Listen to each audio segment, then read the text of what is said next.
Hi സുഹൃത്തുക്കളെ, പുതിയൊരു വീഡിയോയിലേക്ക് എല്ലാവർക്കും സ്വാഗതം. ഇന്നത്തെ വീഡിയോ ചെയ്യാൻ ഉദ്ദേശിക്കുന്നത് നമ്മുടെ ലക്ഷണപ്പെരുമാൾ പാമ്പാടി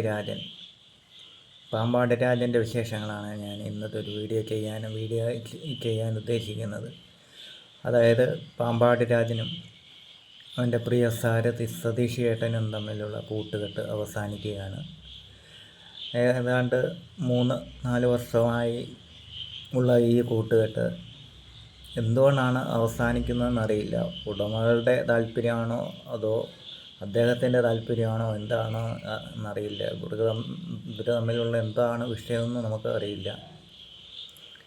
അങ്ങനെ നല്ലൊരു കൂട്ടുകെട്ടായി പോയിക്കൊണ്ടിരിക്കുകയായിരുന്നു. ആ കൂട്ടുകെട്ട് അവസാനിക്കുകയാണ്. നല്ലൊരു കൂട്ടുകെട്ട് ഉണ്ടാകുമെന്ന് പ്രതീക്ഷിക്കുന്നു. രാജന് നല്ലൊരു കൂട്ടുകെട്ട് അതിൻ്റെ ഉടമകൾ ഉണ്ടാക്കിയെടുക്കുമെന്നും അധികം കെട്ടിയഴിക്കലുകളില്ലാതെ രാജനെ കൊണ്ട് അടുത്ത സീസണിൽ എഴുന്നള്ളിക്കാൻ സാധിക്കട്ടെ എന്നും പ്രാർത്ഥിക്കുന്നു. കാരണം ഞാൻ ഈ വീഡിയോ ചെയ്യാൻ കാരണം ഈ നമ്മുടെ ഗജസമ്പത്ത്, അതായത് നാട്ടാന സമ്പത്ത് നമ്മുടെ കേരളത്തിൽ കുറഞ്ഞുകൊണ്ടിരിക്കുകയാണ്.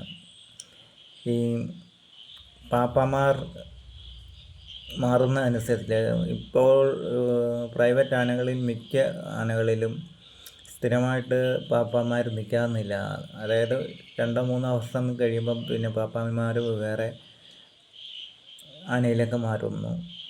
ചിലർ അവരുടെ താല്പര്യം അനുസരിച്ച് മാറുന്നു, അത് ഉടമകളുടെ താല്പര്യം അനുസരിച്ച് മാറുന്നു. എന്നാൽ ചിലയിടത്ത് വ്യത്യസ്തമായിട്ടും 20-30 വർഷം വരെയും നിൽക്കുന്ന പാപ്പന്മാരും അങ്ങനെയുള്ളതുമുണ്ട്. എനിക്ക് ഇതിൻ്റെ ആനയുടമകളോട് പറയാനുള്ളത്, കഴിവതും നല്ല സെറ്റായ ഒരു ടീമാണെങ്കിൽ അതിനെ നിലനിർത്തുക എന്നാണ്. രാജൻ്റെ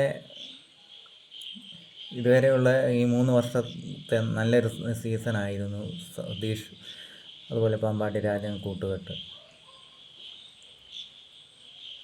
കഴിഞ്ഞ ആഴ്ച മീനാട് വിനായകൻ്റെ കൂട്ടുകെട്ടും പിരിഞ്ഞു. രഞ്ജുവും മീനാട് വിനായകനും തമ്മിലുള്ള കൂട്ടുകെട്ടും പിരിഞ്ഞു.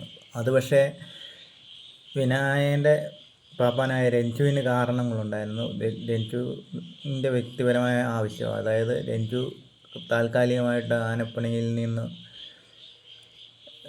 അവധി എടുക്കുകയാണെന്നുള്ളൊരു കാരണമുണ്ട്. അത്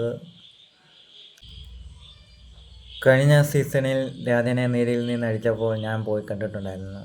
യാതൊരുവിധ മുറിവുകളോ അങ്ങനെയുള്ള പ്രശ്നങ്ങളോ ഒന്നുമില്ലാതെ തന്നെ കഴിഞ്ഞ സീസണിൽ നീരിൽ നിന്ന് രാജനെ അഴിക്കാൻ സാധിച്ചു. നീരുകാലത്ത് അതിൻ്റെ ഉടമകൾ നല്ല രീതിയിൽ നോക്കുകയും അതുപോലെ പാപ്പാന്മാർ നല്ല രീതിയിൽ നോക്കുകയൊക്കെ ചെയ്യുന്നുണ്ട്. എങ്കിലും പുതിയ സീസണിൽ അവന് സെറ്റായ, അതായത് മുൻപ് നിന്നിട്ടുള്ള പരിചയസമ്പന്നരായിട്ടുള്ള ആളുകളാണെങ്കിൽ അധികം കെട്ടിയഴിക്കലൊന്നും കൂടാതെ അഴിക്കാൻ സാധിക്കും. ഞാൻ ഇത് പറയാൻ കാരണം നമ്മുടെ മുൻകാലത്ത് നടന്ന വികാസങ്ങളുടെ ഇതിലാണ്. അതായത് മുൻകാലത്ത് നമ്മുടെ മംഗലാംകുന്ന്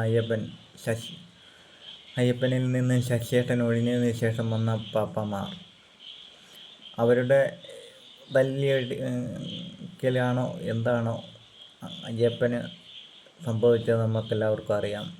അതുപോലെ അമ്പലപ്പുഴ വിജയകൃഷ്ണനെ നന്നായി കൊണ്ടു കിടന്ന ഗോപൻ ചേട്ടനെ, പുള്ളിയെ ദിവസം സ്ഥലം മാറ്റി കഴിഞ്ഞ് വന്ന പാപ്പാമാരുടെ മർദ്ദനം മൂലമാണ് വിജയകൃഷ്ണൻ ചരിഞ്ഞത്. അല്ലെങ്കിൽ വിജയകൃഷ്ണൻ ഇപ്പോഴും ജീവനോടെ ഇരിക്കേണ്ട ഒരു ഗജസമ്പത്താണ്. രാജന് നല്ലൊരു കൂട്ടുകെട്ട് ഉണ്ടാകട്ടെ എന്ന് ഒരിക്കൽ കൂടി ആശംസിക്കുന്നു. അധികം കെട്ടിയഴിക്കലില്ലാതെ നല്ലൊരു കൂട്ടുകെട്ട് ഉണ്ടാകട്ടെ എന്ന് ഒരിക്കൽ കൂടി ആശംസിച്ചുകൊണ്ട് വീഡിയോ നിർത്തുന്നു. എല്ലാവർക്കും നമസ്കാരം.